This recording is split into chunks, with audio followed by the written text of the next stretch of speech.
আসসালামু আলাইকুম। এটা ঈদের তৃতীয় দিনের একটা ব্লগ দাওয়াতের।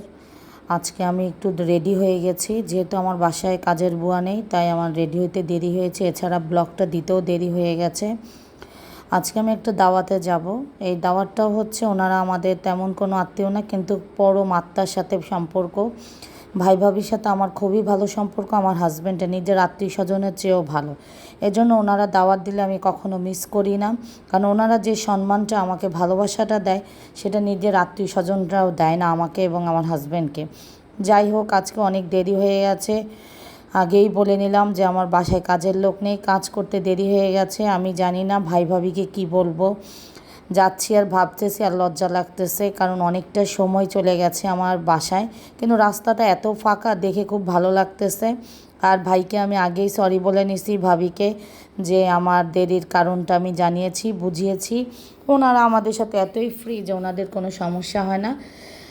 যাই হোক, ভাই ভাবি খুবই অমায়িক মানুষ, বিশেষ করে ভাইয়ের মতো মানুষই হয় না। আর ভাবি একটু ফরেজগার মানুষ, উনি সামনে তেমন আসে না, এজন্য ভিডিওর ক্লিপে আমি নেইনি। এই যে খাওয়া দাওয়া দিয়ে দিয়েছে, যেহেতু আমার হাজব্যান্ড সবজি ছাড়া বেশি কিছু খেতে পারবে না, তাই আমার হাজব্যান্ডের জন্য বেশিরভাগ সবজি করেছে। চিকেন ছিল, বিফ ছিল, সব ধরনের আইটেমই তারা দিয়েছে। এখানে বিকালের বিভিন্ন ধরনের নাস্তা দিয়েছে। ভাই আমাদের জন্য বাইরে থেকে নাস্তা নিয়ে আসছে, আর আমরা এখন গল্পগুজব করতেছি। আজকে এই পর্যন্ত। আল্লাহ হাফেজ।